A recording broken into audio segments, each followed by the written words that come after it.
Em aproximação durante uma tempestade. Ambas pistas estão molhadas. Turbulência severa. O voo 1572 da American Airlines perde uma valiosa tábua de salvação. Atenção, a torre está fechada. Tem uma janela com problema na torre. A torre tinha sido esvaziada. Essa era uma situação muito incomum. Os investigadores da NTSB descobrem que um supervisor foi até a torre deserta. Eu disse a eles que podiam pousar. O pouso fica a seu critério. A pista parece estar limpa. Momentos antes do pouso, um desastre. O que foi? E ambos os motores do avião falham. Qual foi o papel de uma torre fora de serviço ao pôr em risco a vida das 78 pessoas a bordo? Avise que vamos descer.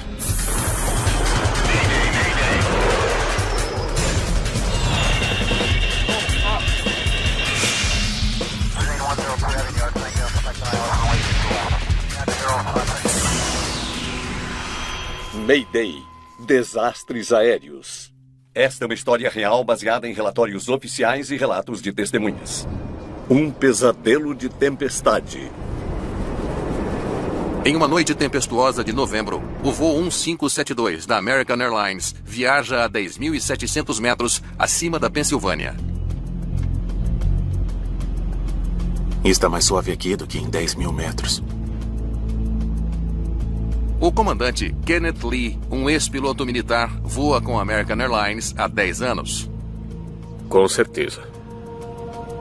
O copiloto John Richards também voou com os militares e tem 7 anos de experiência em aviação comercial. Era uma tripulação muito experiente, muito mesmo. E todos conheciam a aeronave que pilotavam. Eles estão pilotando um MD-83, um jato bimotor de fuselagem estreita. Tem 2 motores turbofan montados na cauda, uma cauda em T e uma asa principal em flecha. Foi uma das últimas aeronaves com conexão direta entre os controles da cabine e as superfícies do avião. Melhor preparar a cabine para a descida.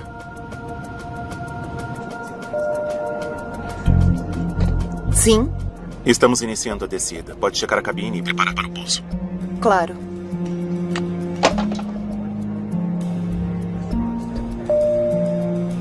Por favor, afivelem os cintos.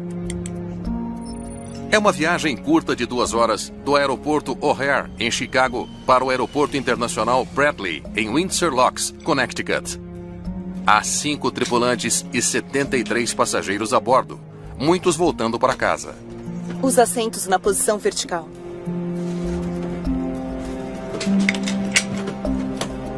O voo começou rotineiramente. Foi o segundo dia de uma viagem de 3 dias para essa tripulação. American 1572, desça a critério do piloto. Mantenha nível de voo em 5800. A critério do piloto para 5800, American 1572. Vamos descer. O voo está a 25 minutos do pouso. Vou ouvir o WhatsApp rapidinho. Informações do aeroporto de Bradley, Vitor 03. O WAITS, ou Serviço Automático de Informação de Terminal, fornece aos pilotos dados importantes sobre o aeroporto, como clima e aproximações. Aviso aos aviadores, pista 24 e 15. Ambas as pistas estão molhadas, turbulência severa. Entendi. Parece que vai ser uma jornada acidentada. Vou avisar os passageiros. Eles vão encontrar um clima ruim ao longo do caminho, mas nada com que esta tripulação experiente não consiga lidar. Muitas vezes eu experimentei o mesmo tipo de vento e clima que essa tripulação enfrentou, e os ventos têm um efeito drástico no avião. Eles o empurram. A tripulação estava familiarizada com o clima e era experiente o suficiente para lidar com qualquer coisa. Iniciamos a descida. Nós teremos uma turbulência moderada na descida. Então pode ficar um pouco instável. Apenas me observe. Sim, claro, pode deixar. Os pilotos se preparam para o pouso. Qualquer comentário é só gritar para mim. Vai ter muita turbulência. Sabe pousar assim? Eles se apoiam, eles garantem um ao outro. Se algo der errado ou alguém fizer algo errado, o outro pega isso e corrige. A 80 quilômetros do aeroporto, o tempo piora. É muita chuva. Eu estou vendo. Os controladores ao longo da rota disseram a eles que o tempo ia ficar ruim com tempestades e tesouras de vento.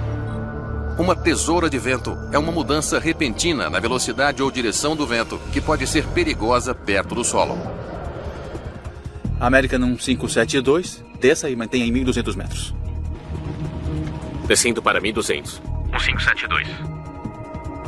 O voo 1572 é o último avião voando para o aeroporto de Bradley esta noite. Aproximando de 1.200. A tripulação está fazendo uma difícil aproximação de não precisão. Uma aproximação de não precisão significa que você não tem auxílio à navegação.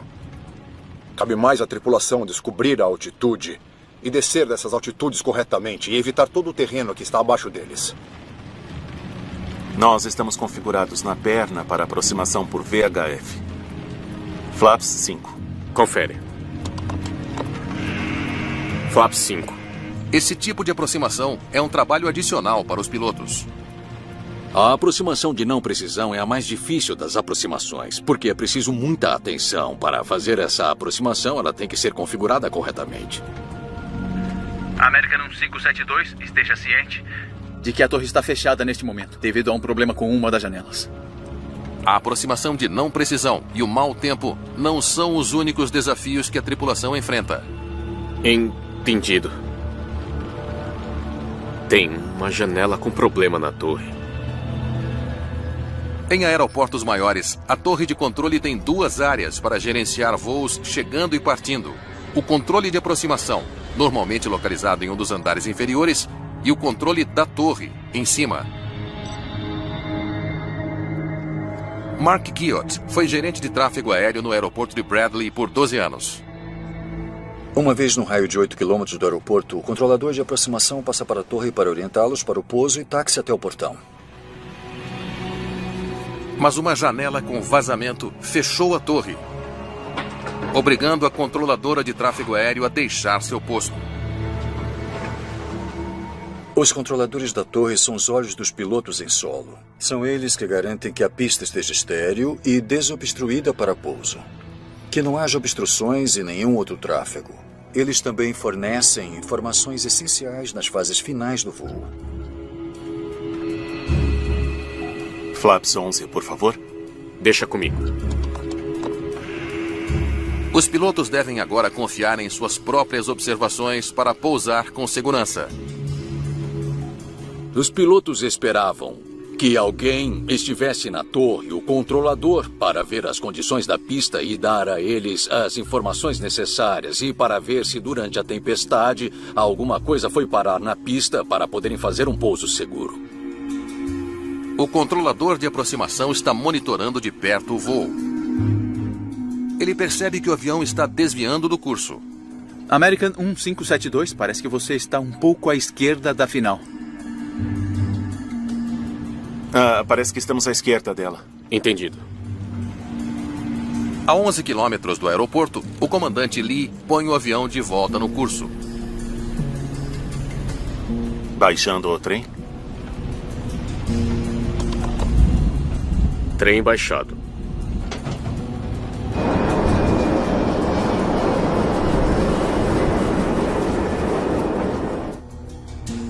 Vou subir até a torre. O supervisor no controle de aproximação se oferece para dar alguma orientação à tripulação do voo 1572. American 1572? Tem alguém na torre. Não está oficialmente aberta, mas podem mudar para a frequência da torre. Deve ter sido um grande alívio para a tripulação ter alguém na torre, um controlador lá em cima para dar a eles as informações de que precisavam para a aproximação. Oi, torre. American 1572. Estamos a 10 quilômetros da pista 15. O pouso fica a seu critério. A pista parece estar limpa. Entendido. Qualquer pouso sempre é critério do piloto. Mas, neste caso em particular, eles precisavam ser extremamente vigilantes, porque não tinha nenhuma assistência oficial da torre. Flaps 40. Os pilotos configuram a aeronave para o pouso. Flaps e aerofólios em 40 e 40. Você está autorizado a pousar.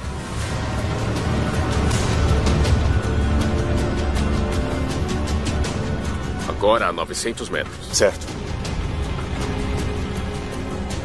O voo 1572 está a apenas 60 segundos do pouso. O que foi? Todos os alarmes dispararam. As luzes estavam piscando e algo precisava ser feito. A 4 quilômetros do aeroporto de Bradley, em Connecticut, o voo 1572 da American Airlines atingiu algo enquanto descia para a pista. Os pilotos devem agir rapidamente para evitar uma queda. Vá, arremeta! Arremetendo. Eles puxam o nariz do avião para cima na tentativa de se recuperar. Flaps 15. Taxa positiva. Recolher trem. Trem recolhido. A tripulação, imediatamente, iniciou o procedimento de arremeter. Eles recolheram o trem, recolheram os flaps, aumentaram a potência dos motores e, imediatamente depois disso, as coisas pioraram muito rapidamente.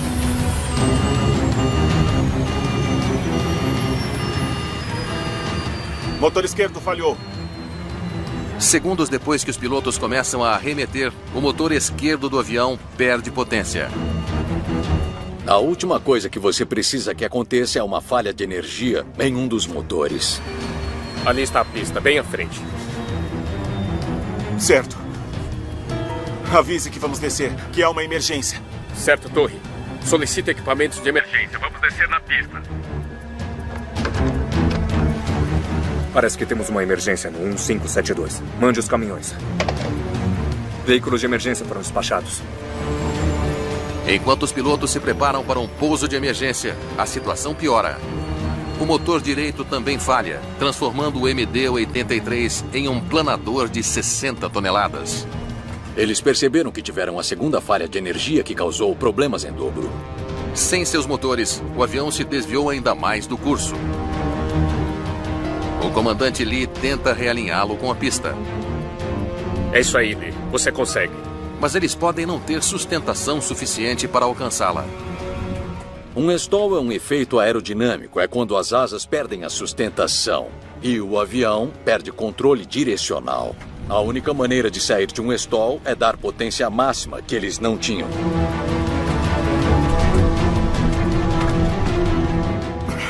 Se segure, John. Segure, amigo. Segure. Segure. Segure. Segure. Segure.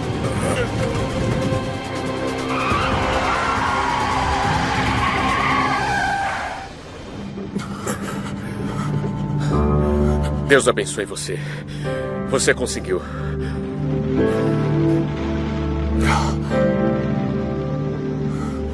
Foi um milagre que o copiloto viu a pista e a tripulação reagiu tão rápido. Foi uma reação muito boa e certamente salvou a vida de muitas pessoas.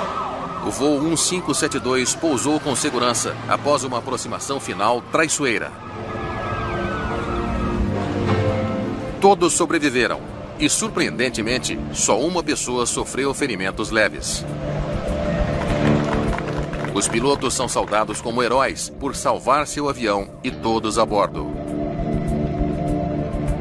Uma das principais coisas sobre algo assim é que você nunca para de pilotar o avião. E aqueles que param não vivem para contar sobre isso. Os eventos que quase derrubaram o voo 1572 são um mistério completo. O que temos até agora? Caberá aos investigadores da NTSB, a Agência Nacional de Segurança dos Transportes, encontrar respostas. Bob Benson lidera a equipe. Eu era o investigador responsável, com cerca de uma dúzia de pessoas da NTSB abaixo de mim, além de muitas pessoas da indústria. O avião atingiu o solo com força ao se aproximar da pista. Talvez os motores tiveram a ver com isso. Uma perda de potência dos motores fez com que o voo 1572 caísse perto da cabeceira da pista? Quando chegamos ao local do acidente, nossa primeira tarefa era fazer um reconhecimento da aeronave. Essa coisa parece ter voado por uma zona de guerra. No exame inicial, vimos que a aeronave estava muito, mas muito danificada e me lembrou Algo como um B-17 que passou por um ataque em Schweinfurt na Segunda Guerra Mundial. Estava muito danificado. Tinha galhos saindo do trem de pouso, pás do motor faltando, flaps danificados. Era impossível voar com aquela aeronave. Eles atingiram as árvores. Ah, com certeza. E os motores tinham potência quando destruíram os galhos.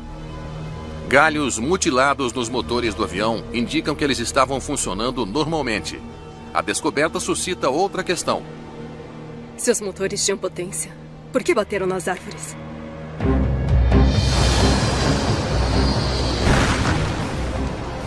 A principal questão era por que a aeronave estava baixa a ponto de bater em árvores e ainda assim chegar à pista. Se você vai analisar um acidente como esse, que foi categorizado como um voo controlado sobre terreno, você tem que entender para onde o avião foi, quando foi lá e por que foi lá.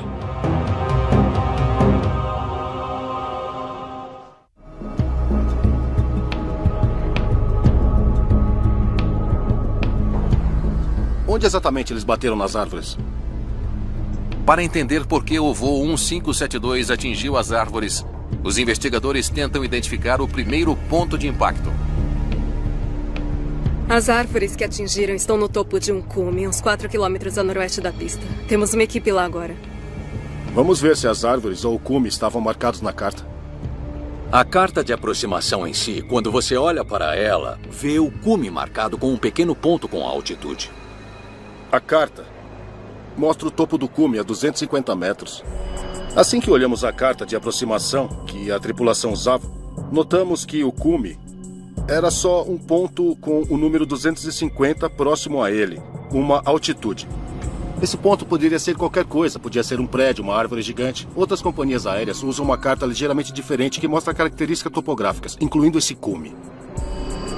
O voo 1572 entrou baixo demais? Havia falta de detalhes em sua carta de aproximação? Em que altitude atingiu as árvores? Preciso de uma altitude para a primeira marca de impacto.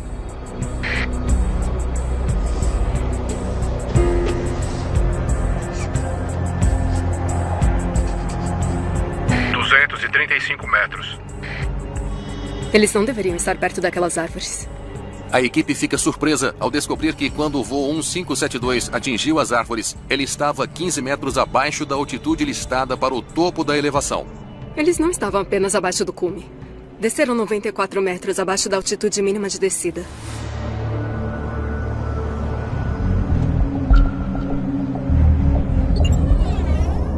A altitude mínima de descida, ou AMD, é a altitude mais baixa que uma tripulação pode descer até conseguir ver a pista.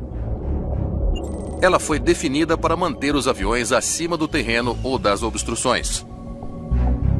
Essas altitudes são altitudes concretas. Quando a FAA põe essas altitudes na carta, leva tudo em consideração, como as árvores e a elevação, para manter o avião a uma altitude segura. Por que eles desceram tão baixo? Poderia ter algo errado com os altímetros. Os investigadores viram que o avião desceu demais. Será que a tripulação tinha a indicação correta? Será que o sistema estático está funcionando? O sistema pitot estático era muito importante, porque esse sistema controla a altitude, altímetros, os indicadores de velocidade do ar e também as indicações de velocidade vertical. Os sensores forneceram dados incorretos aos altímetros do avião?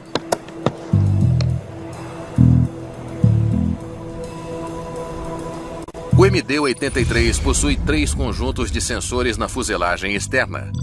Eles medem a pressão do ar para determinar a velocidade do ar, altitude e velocidade vertical.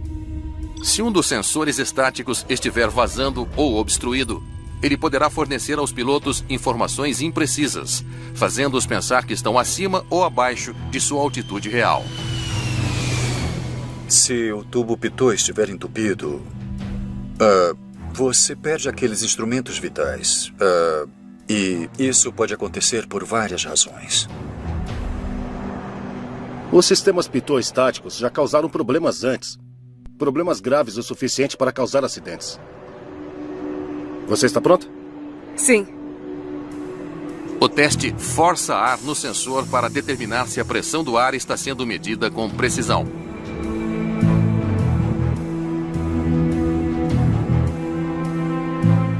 Mas isso prova ser um beco sem saída.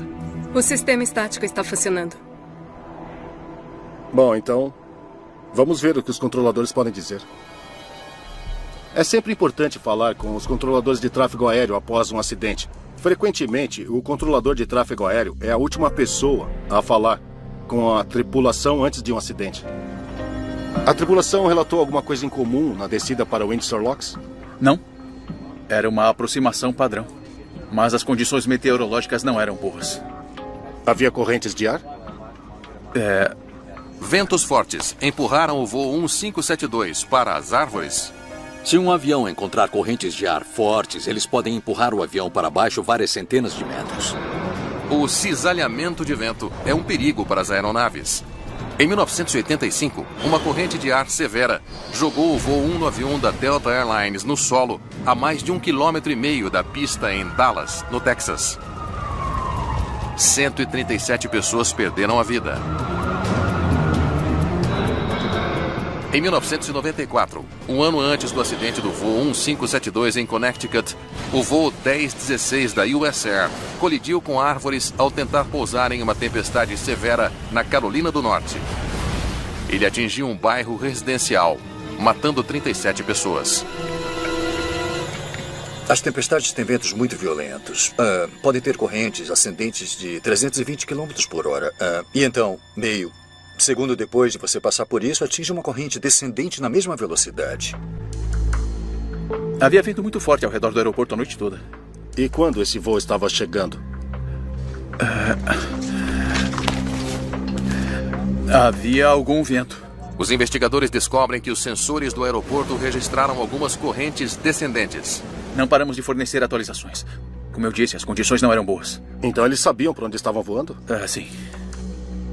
Dadas as condições climáticas da época e o ar instável, os investigadores puderam determinar que pode ter havido correntes descendentes de até 90 a 120 metros por minuto no momento desse evento. Então, se houvesse uma corrente descendente, eles estariam preparados para ela? Sim. É possível que o vento possa ter puxado a aeronave na direção das árvores. Mas, dando uma olhada cuidadosa no clima, na hora, nós concluímos que isso não era verdade. Houve mais alguma coisa fora do comum naquela noite, além do clima? Bom, a torre foi fechada para reparos. Janelas com vazamento. Um de nossos supervisores subiu para ver se eles pousarão bem. A torre estava fechada durante a aproximação? Sim. Eu gostaria de falar com o supervisor que estava na torre. Sim, é claro. O voo 1572 bateu nas árvores devido à falta de orientação da torre? O trabalho de controle de tráfego aéreo é exigente e preciso. Se houver alguma interrupção importante, seja na torre ou nos radares, isso pode afetar muito o tráfego de aeronaves. Houve sinais de que a tripulação tinha problemas na aproximação? Na verdade, não. Estava tudo normal até avisarem da emergência. Descreva o que aconteceu. Já estavam a 10 quilômetros e alinhados com a pista. A pista parecia limpa, então eu disse que poderiam pousar. Estamos a 10 quilômetros da pista 15. O pouso fica a seu critério. A pista parece estar limpa. Entendido. Você deu a eles autorização para pousar? A torre estava fechada. Eu só podia dar recomendações. Depois disso, cabe a eles decidir se querem pousar. As recomendações são informações fornecidas para o piloto usar. Se quiser, ele pode dar ouvidos ou pode não dar. Depende dele. Neste caso, a torre não estava aberta. Portanto, ele não tinha autoridade para emitir uma autorização de pouso. Os investigadores ainda não sabem se o mau tempo e uma torre de controle fechada fizeram com que os pilotos caíssem abaixo da altitude mínima de descida. O que foi? E batessem nas árvores.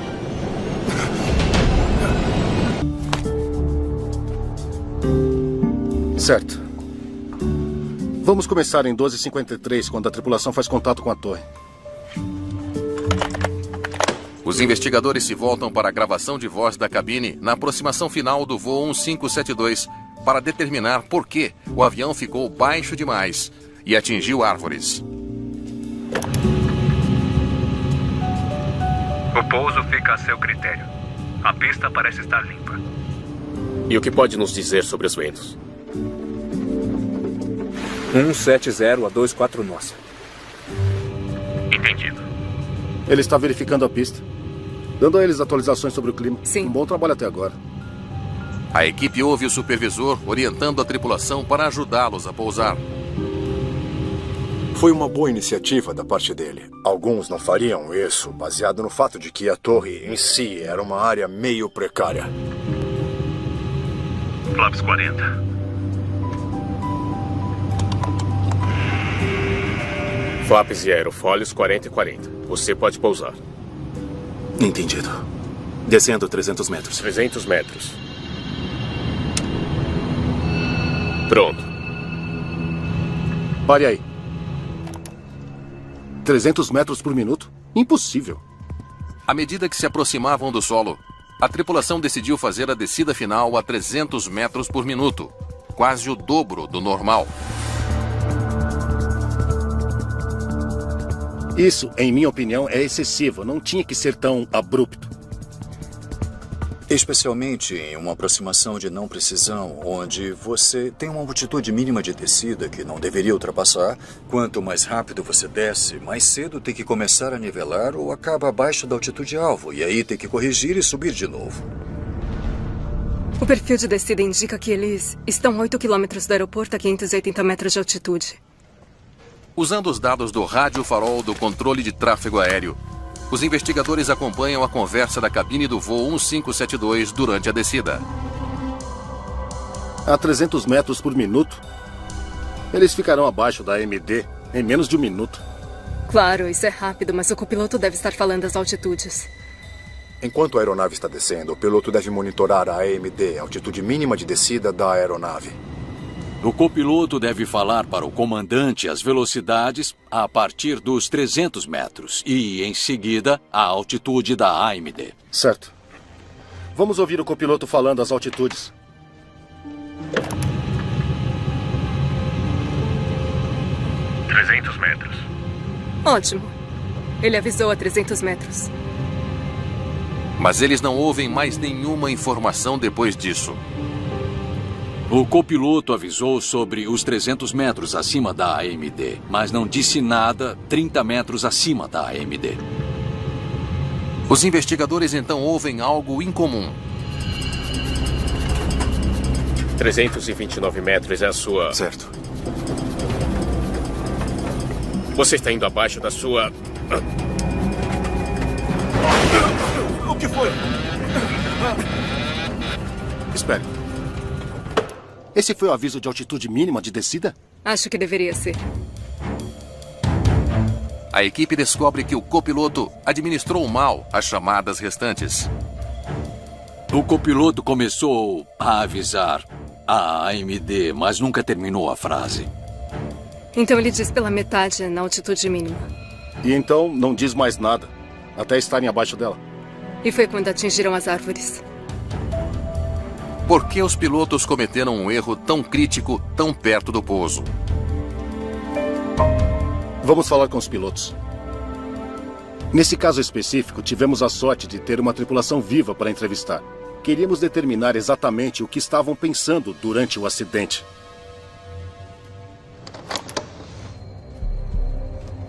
Me conte suas ações a 6 quilômetros do aeroporto ao se aproximar da altitude mínima de descida. O tempo estava ruim. Decolamos com 2 horas de atraso. Eu estava monitorando os instrumentos. –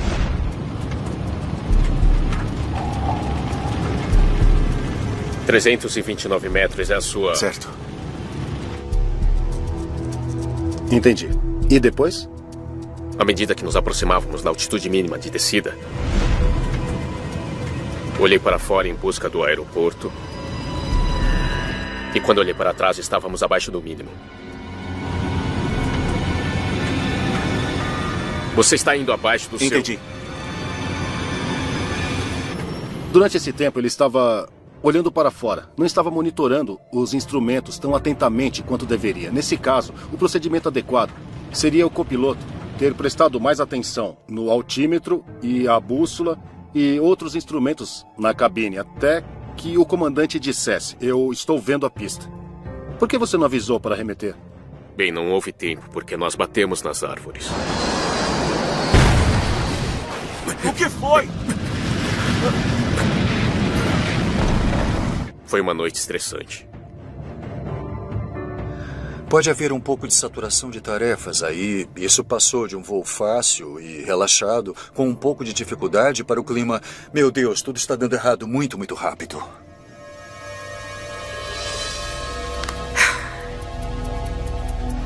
Alguma coisa não bate. O copiloto não poderia estar na segunda altura mínima antes de atingir as árvores. Podia haver um problema com as configurações do altímetro. Os pilotos devem calibrar os altímetros com base na pressão do ar externo, que pode mudar drasticamente em condições climáticas extremas. Os pilotos frequentemente recalibram os altímetros para manter uma leitura de altitude precisa. A configuração do altímetro é muito importante. Não pode ser na aproximação em mau tempo, a menos que você saiba a sua altitude. Vamos ver que configurações usaram.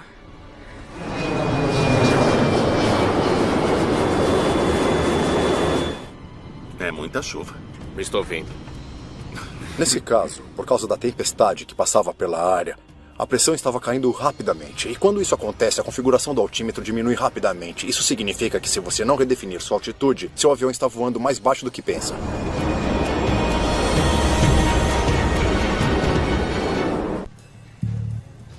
O despachante atualizou com uma configuração de altímetro de 989.8 milibares.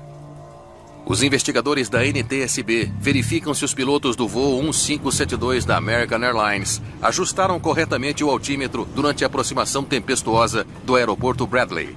A que horas foi isso? À 00:30. Isso foi 25 minutos antes de atingirem as árvores. Com as mudanças nas condições do clima, devem ter recebido uma atualização da torre de Bradley. Uma coisa que a tripulação considera e espera da torre ou do tráfego aéreo é a atualização do tempo o mais rápido possível para que também possam alterar o que precisam fazer. Contataram o controle de aproximação pela primeira vez à 00:43. Bradley, American 1572. Estamos a 3.350 metros. Os investigadores esperam que o controlador de aproximação forneça à tripulação uma atualização sobre o clima, incluindo a configuração da pressão do altímetro. O controle de aproximação emite o ajuste do altímetro no contato inicial, quando uma aeronave que chega entra em seu espaço aéreo. O altímetro é exibido como em um painel digital na torre de controle também. American 1572, aproximação de Bradley, entendido. Espere uma aproximação em VHF da pista 15. Mas a atualização nunca foi fornecida. A aproximação não atualizou a configuração do altímetro, embora a pressão estivesse caindo rapidamente. Não tem nada na aproximação, até ele os passar para a torre. Por que o controlador da aproximação não deu a eles a atualização do clima? Ótimo. Vamos perguntar a ele. Uma coisa que intrigou os investigadores foi porque controladores de tráfego aéreo na torre Bradley não mantiveram os pilotos atualizados com a configuração atual do altímetro. Você disse antes que o clima era um fator importante naquela noite. Sim. Passou a noite toda mudando rapidamente. Qual era a configuração do altímetro do aeroporto na hora do acidente? Deixa eu ver... 987.1 milibares. Os investigadores descobrem que a configuração da pressão do altímetro na hora do acidente não era a configuração que os pilotos receberam originalmente. Por que a tripulação não recebeu uma configuração atualizada? 987.1 milibares.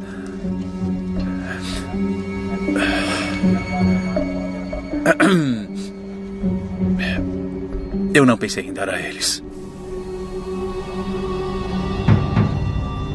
Às vezes as coisas que você faz repetidamente tornam-se muito rotineiras e... Bem, tarde da noite, quando não tem muita coisa acontecendo, às vezes essas são as coisas que fogem do controle. Nós nos questionamos um pouco sobre essa desculpa, mas é o que ele disse. Então, essencialmente, os pilotos não tinham a configuração atual do altímetro quando fizeram a aproximação. Temos configuração do altímetro da hora do acidente. Comparar as duas configurações de altímetro revelará o quanto o avião estava voando mais baixo do que deveria. 2,7 milibares. A diferença na configuração do altímetro entre o que eles puseram em seus instrumentos e o que era a realidade foi 2,7 milibares, o que equivale a 23 metros. Pela configuração desatualizada dos pilotos, eles pensaram em estar 23 metros mais alto do que realmente estavam. E a descoberta é reveladora. Quando você chega perto do solo, 23 metros é muita coisa.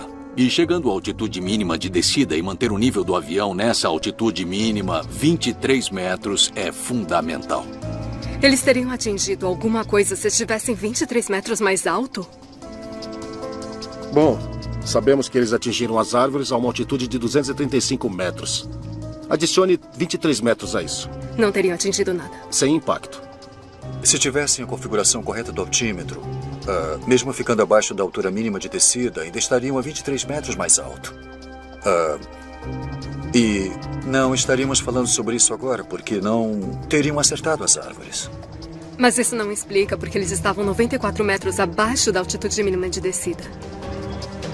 23 metros foram um erro do controle de tráfego, os outros 71 são um erro do piloto. Isso estava fora do controle dos pilotos até certo ponto, mas estar abaixo da AMD deveria ter sido visto pelo copiloto e pelo comandante. Isso é o que criou o acidente.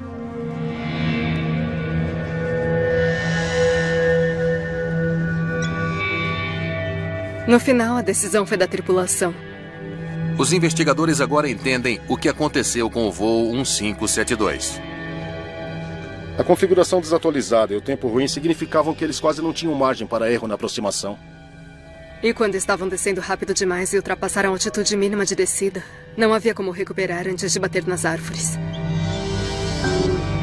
Só uma pergunta permanece sem resposta. Apesar de bater nas árvores, como eles fizeram aquele pouso?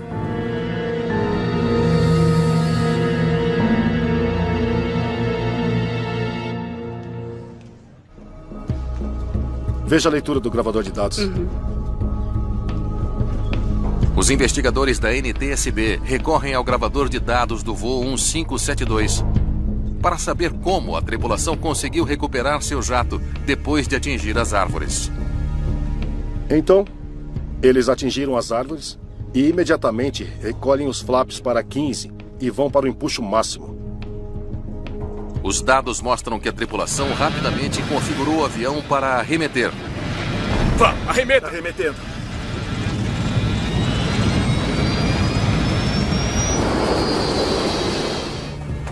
Flaps 15. Taxa positiva. Trem recolhido. Trem recolhido. E então, assim que eles começam a arremeter, eles perdem o motor esquerdo.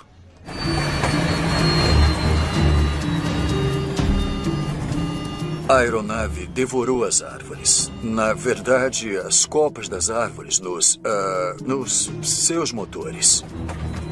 O motor esquerdo falhou. Seguido do motor direito.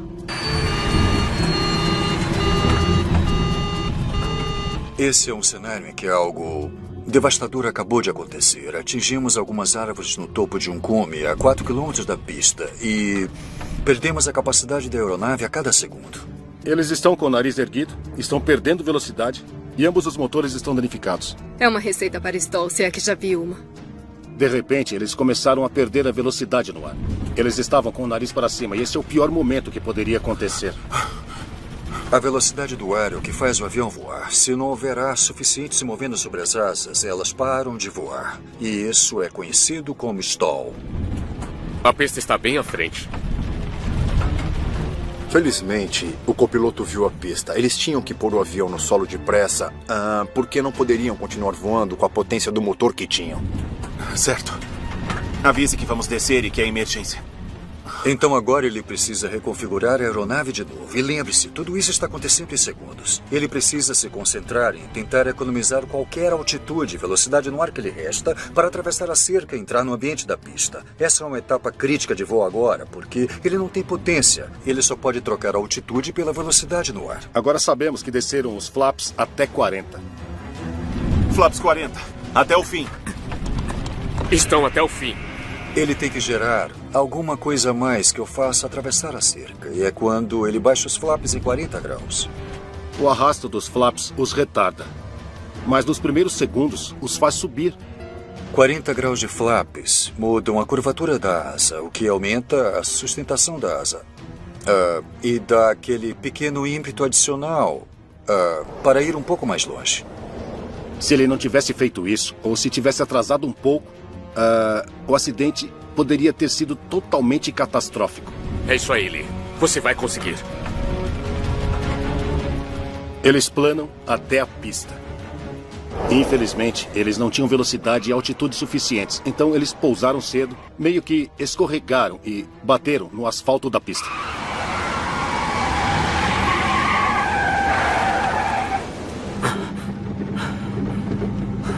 Eles cometeram erros ao bater nas árvores, claro, mas ainda assim fizeram um excelente trabalho pousando a aeronave. É uma demonstração de habilidade incrível.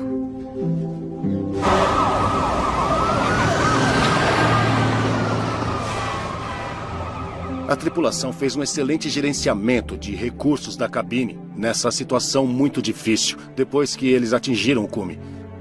Eles cooperaram. E eles não entraram em pânico. A maneira como esses dois pilotos trabalharam juntos foi notável. E uma das coisas que está na gravação que realmente dá um calafrio é depois que eles vão para a pista e o copiloto diz... Deus abençoe você. Você conseguiu.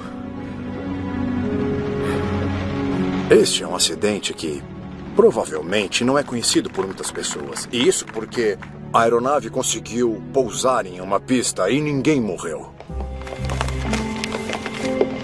A recuperação impressionante do comandante não compensa os erros da tripulação. O relatório final da NTSB conclui que a causa provável do acidente foi a tripulação voando abaixo da altitude mínima de descida antes de poder ver a pista. Acreditamos que, em essência, o principal fator envolvido no acidente foi o fato de os pilotos não monitorarem as altitudes em que estavam voando corretamente. Eles deveriam ter nivelado em um ponto, mas eles não fizeram isso. Após o acidente, a American Airlines aumentou a exigência de altura mínima de descida em 30 metros e a exigência de visibilidade em 800 metros para aproximações de não precisão ao aeroporto Bradley. É muita chuva. A NTSB também recomenda que, em condições onde a pressão está caindo rapidamente, os controladores devem emitir atualizações de configuração do altímetro tão frequentemente quanto possível. O controlador de aproximação emite a configuração atual do altímetro. Isso também não aconteceu, certo? O que é importante entender, porém, em termos de responsabilidade, é que o comandante é a autoridade final no voo. Em última análise, é a responsabilidade do comandante garantir a segurança do voo. Nesse caso, ele não garantiu que tinha a configuração de altímetro mais atual. Esse acidente foi muito importante para mim, porque foi um dos poucos em que ninguém morreu, ninguém se feriu. E, além disso, o Conselho de Segurança fez recomendações muito boas para mitigar alguns dos fatores existentes.